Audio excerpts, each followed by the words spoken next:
Abby, welcome. Again, we're going to continue our presentations for the Schoenstatt Girls and Young Women Adult Volunteers. We're on session 6, the 5 stars of education.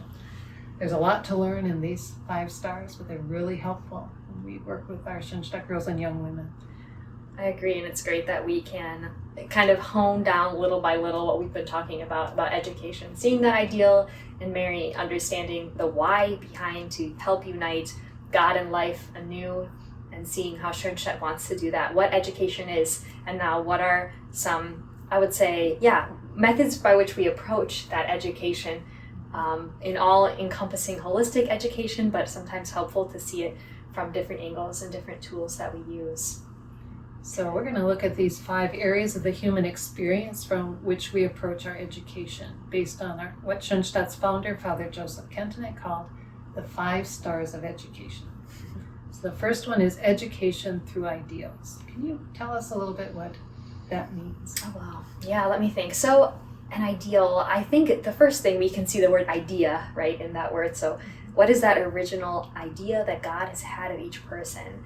And we can also say each as a community, of a group, a branch, however we see that, discovering our unique path to holiness. Once again, that idea that holiness is not just cookie cutter of the Blessed Mother, but we want to reflect a particular ray of her glories. And together, perhaps we can reveal that image of Mary for our times. So what is that particular entryway, my entryway into heaven in a particular way?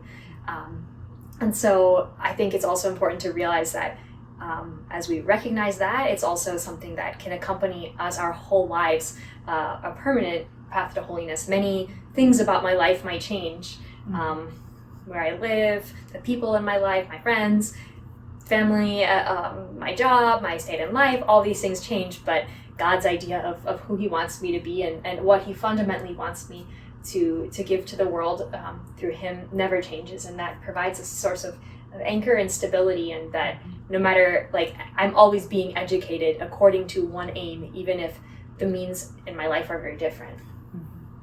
There's a very nice quote from Father Kentenich that goes, "We are here mainly concerned with getting to know the core of the personality. If I don't discover it, of what use is it if I talk about the triune God, but ignore the starting point, for example, love for..." Do you understand this? The educator's task is to ensure that this starting point is developed. Wow, yeah. I think that's exactly what it is, recognizing that starting point. And in Schoenstatt we have different tools to help a young person or person of any age discover that ideal. And it's not only, again, just for an individual, but also for communities. Sometimes we talk about these ideals, these symbols, and it can seem like, why? For me, in my work with girls and young women, I have found that when the Holy Spirit inspires the moment for them to come to grasp not only their personal mission, but also their ideal of a group or of a branch, it really has a unitive factor. They might have common memories, they might have common inside jokes, but when they also recognize a specific symbol, a specific word, a specific phrase that unites them in a common mission, then all of those things can be raised up to another level. And in the girls and young women in particular, we often speak of the ideal of the living crown of the thrice admirable queen, or Regina ter admirabilis, the RTA crown, which is a beautiful way that the Schoenstatt girls and young women all around the world unite in a way of recognizing their call to be Mary's living crown. And here then in the US, this RTA ideal finds a very concrete sphere of application through the longing to bring about a holy springtime of the Father, or Ver Sacrum Patris in Latin, which again is what we're also striving to collaborate to, right, by sowing these springtime seeds. So thanks be to God, there are many other resources available to grow more into the understanding of the nuances of these symbols and these ideals, but they can be very helpful as ways of education and unity, and in using symbols and other ways to call the girls to strive for something, strive for greatness. Very nice. Now, it seems like there's also a very important part of being educated through bonds. Bonds kind of make me think of chains a little bit, but maybe you could explain what these bonds really might be. Yeah, maybe we could also call this second guiding star education through attachments, or even education through relationships, those bonds that unite us. And here we go back, I think, remembering that window character that we've talked about before, and how God has a very uplifting idea of the human person, in the sense that he also believes that we can reflect him to one another, and how we can also grow and learn how to become closer to him through our relationships among ourselves. So that applies to those who are educating and those who are being educated, that we grow through these relationships. And I think, especially recognizing our work with young people, it may often be that a form of childlike love develops as an expression, ultimately, of love for Mary and love for God the Father. And that childlike love is very powerful and very beautiful. And insofar as we're striving to be those windows, those transparencies through which God's light shines, that hopefully we can also uplift that love. I'm recognizing, as we've talked about before, the role of the community, the group, the branch, and also fostering that education through relationships, the way we relate to one another, the knowledge that I also have a place, a home, a security in another human heart, also that I am known. Those things also reflect God's love and can be a powerful tool in the formation of the personality, I think. Very nice. So that those bonds, those relationships are really important. Yeah. Especially when we have a world that's often very individualistic Yeah. or self-centered. Totally. Or the isolation. I think, young people really experience, in any age, but especially when you're not really, when there's like this pseudo relationships or pseudo human interaction by the forms of, social media, it creates this effect of thinking I'm coming in contact with other people, but I really know that I'm not, and it's easy to kind of just isolate myself, and a lot of social anxiety. So where we can foster healthy human relationships can really just go far, I think, in today's world. Thank you for that insight. The third of the stars of the education is through trust. We must aware of the fact that education we accomplished much more by our very being through our action than our words and the traditional disciplinary methods. In other words, we catch more flies with honey than we can with vinegar. That's a good reminder. Yeah, it's love. Love is what creates trust. That the third star, that education through trust. Yeah, and I think it's good to also awaken new life by placing certain demands, calling someone out of their own selfishness or way of thinking, or shyness in a sense, but that requires trust. Requires trust for those demands to be taken up and to be calling something great out of that person. Father Kentening has a very nice quote that expresses this clearly. Whom can you still trust and confide in? Is this not even true in our own ranks?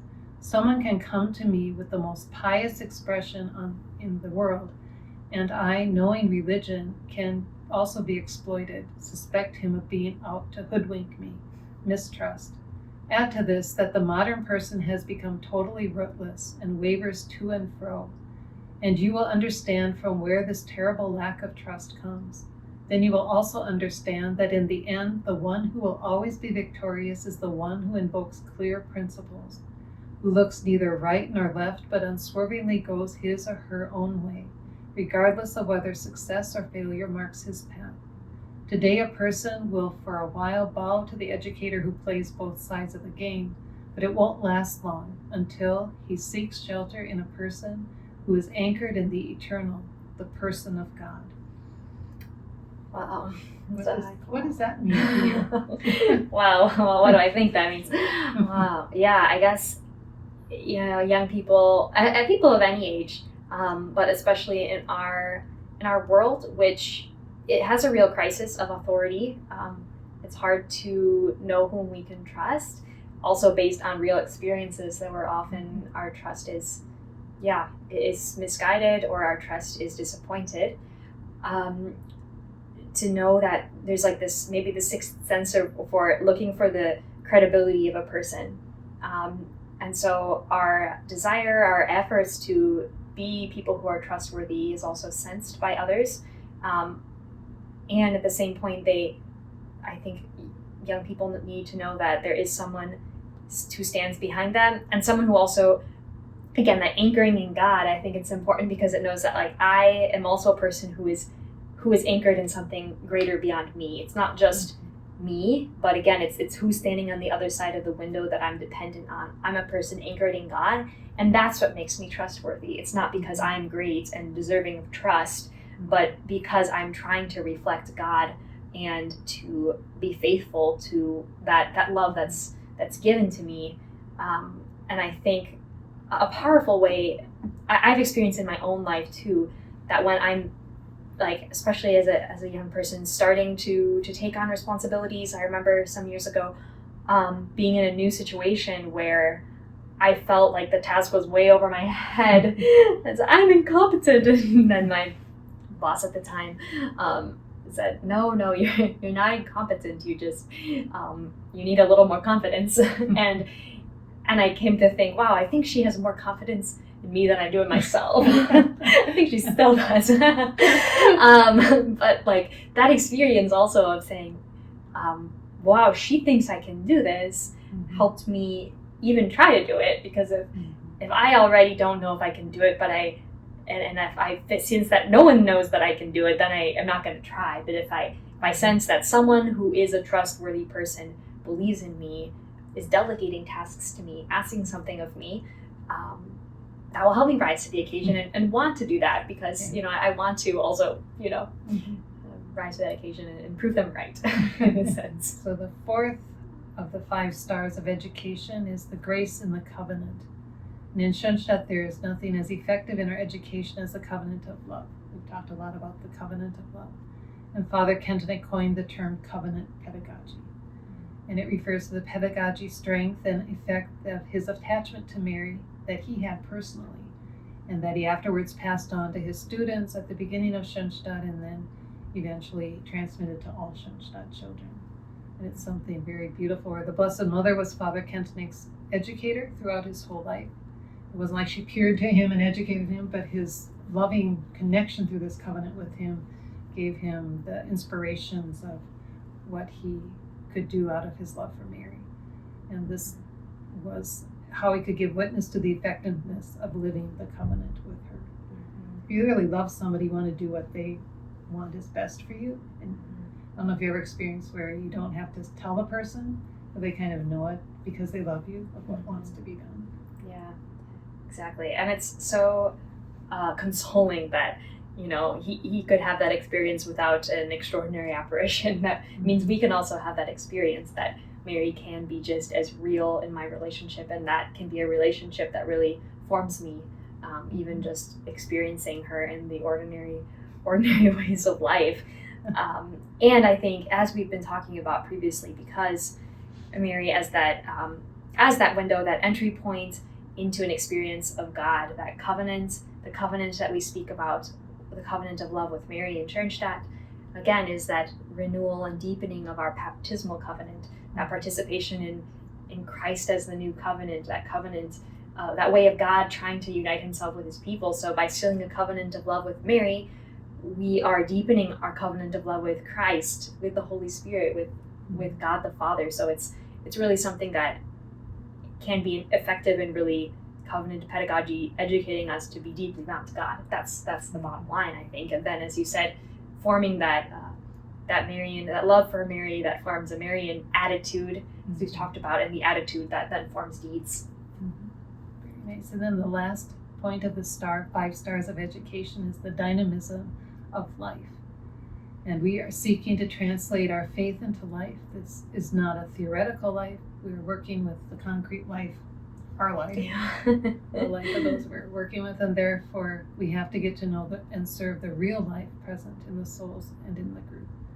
And we look for something called the psychologically significant starting point. And maybe, Abby, you could share with us what that means. Oh, well, it sounds like a mouthful for sure. Yeah, I think, yeah, we can look at that in like terms of an individual, in terms of an age group, or in terms of a group of people. And I think we'll go a little bit more into the age groups later on. But that idea of what speaks to this human heart that I am. What is their specific receptivity to values? What is alive? And also what is alive in the discussions of the girls in their group? What type of symbols or experiences have awakened a certain love for an image or for a specific value? So working with those, taking advantage of those as special entry points for grace and for education. And we also see that then in life streams, as we call them in Schoenstatt, a way of channeling ideas. Perhaps for a particular time, it might be a jubilee, a celebration, an anniversary. Also, the church, through its different jubilee years or emphases, also brings to light one or the other aspect of the Christian life, and taking advantage of those moments to focus on that particular value for a time. It gives a certain ability to unite in an idea, not only with me or my little group, but with others who are also focusing on this particular element of faith for a time. And that can be something that's alive in the group or in the Schoenstatt family or in the church, working with those streams. And what happens in this dynamism of daily life when there's difficulties and challenges, because life isn't always perfect. What is it we can learn in this dynamism of life to be connected to God in those situations? Because sometimes we just run away and think God doesn't love me. But yeah, exactly. And that's a normal human response too. We have to have those teenage moments also in our faith. But realizing that God is always educating through those things too. And again, I think we can look back at our window imagery. Like, it's the people in my life sometimes are beautiful, clear windows, sometimes are dirty windows. That's also God educating me. The experiences in my life might be clear, beautiful experiences that's easy to see God, or experiences that I really have to scrub the window to be able to find Him behind it.